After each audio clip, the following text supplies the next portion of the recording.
प्रकाश का परावर्तन first chapter के इम्पोर्टेंट क्वेश्चन। पहला क्वेश्चन है, दर्पण के सामने किसी भी दूरी पर स्थित वस्तु का प्रतिबिंब सीधा प्रतीत होता है तो वह दर्पण कौन सा होगा? या तो समतल होगा या उत्तल होगा। दूसरा क्वेश्चन है, प्रकाश की किरणें गमन करती है तो सीधी रेखा में गमन करती है। प्रकाश के परावर्तन के कितने नियम हैं? तो प्रकाश के परावर्तन के 2 नियम होते हैं। अगला क्वेश्चन है, परावर्तन के नियम से निर्धारित होता है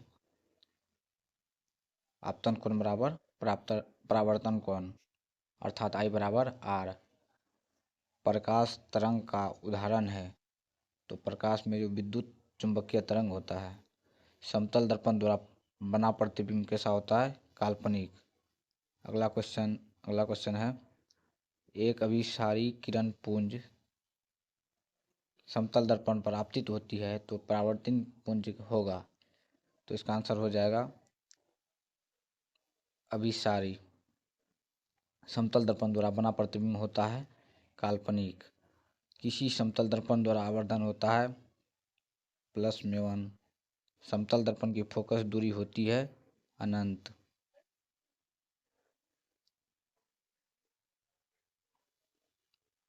अगला क्वेश्चन है, अवतल दर्पण के सामने वस्तु को कहाँ रखा जाए ताकि प्रतिबिंब उल्टा, वास्तविक और समान आकार से बने? तो वक्रता केंद्र C पर रखना पड़ेगा। उत्तल दर्पण में बना काल्पनिक प्रतिबिंब होता है सीधा एवं हासित। अगला है दर्पण सूत्र। तो दर्पण सूत्र होता है 1/V + 1/U = 1/F। अगला क्वेश्चन है, दाढ़ी बनाने के लिए कौन सा दर्पण का उपयोग किया जाता है? ये क्वेश्चन 2011 में, 15 में और 16 में, 21 में पूछा गया है। तो इसका राइट आंसर हो जाएगा अवतल दर्पण का प्रयोग किया जाता है। अगला है, किसी कार के अग्रदूत में प्रयुक्त दर्पण निम्नलिखित में से कौन सा है? यह भी क्वेश्चन 2020 में पूछा गया था। इसका राइट आंसर होगा अवतल दर्पण। किस दर्पण का उपयोग पश्च दृश्य दर्पण के रूप में किया जाता है? यह 2019 में आया था क्वेश्चन। इसका राइट आंसर होगा उत्तल दर्पण। अगला क्वेश्चन है, नई कार्तिक परिपाटी के अनुसार दर्पण के सामने रखे बिंब की दूरी ली जाती है। यह भी क्वेश्चन 2019 में पूछा था और इसका आंसर हो जाएगा ऋणात्मक। अगला क्वेश्चन है, निम्न में किस दर्पण की फोकस दूरी धनात्मक होती है? इसका राइट आंसर होगा उत्तल दर्पण में हमेशा दूरी जो धनात्मक में होती है।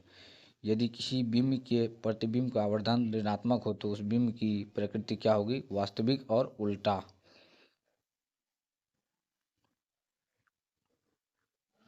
अगला क्वेश्चन है, दंत विशेषज्ञ किस दर्पण का उपयोग मरीजों के दंतों का बड़ा प्रतिबिंब देखने के लिए करता है? तो इसका आंसर हो जाएगा अवतल दर्पण का प्रयोग डॉक्टर करता है। अगला क्वेश्चन है, एक प्रयोग में अवतल दर्पण द्वारा किसी बिंब का प्रतिबिंब एक पर्दे पर प्राप्त किया जाता है तो दर्पण की फोकस दूरी को निर्धारित करने के लिए प्रयोगकर्ता को मापने की जरूरत होती है। तो इसका आंसर हो जाएगा दर्पण तथा पर्दा के बीच की दूरी, और बी में जो है दर्पण तथा बिंब के बीच की दूरी। इसका राइट आंसर होगा C, A और B दोनों। अगला क्वेश्चन है, गोलीय दर्पण परावर्तक सतह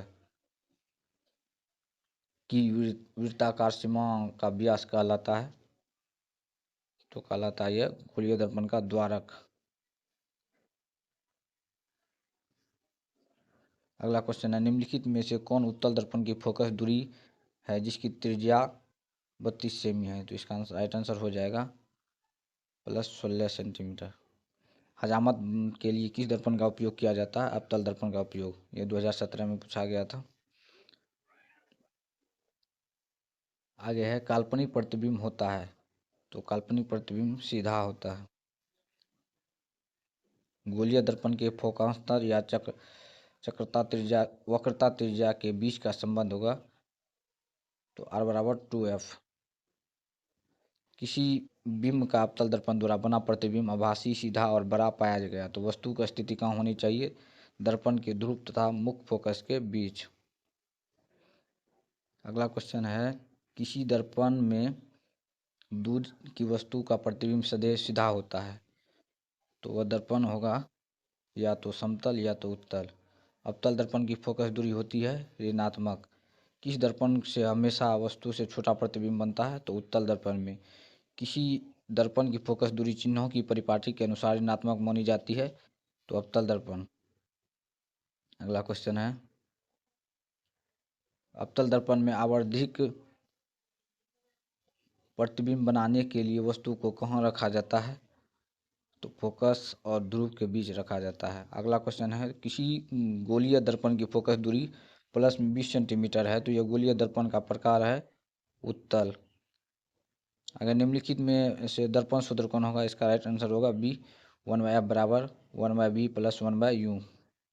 अगला क्वेश्चन है, निम्नलिखित में से किस दर्पण द्वारा किसी वस्तु का आभासी प्रतिबिंब मिल सकता है, तो सब समतल दर्पण, उत्तल दर्पण, अवतल दर्पण, इनमें से सभी हो जाएगा इसका आंसर।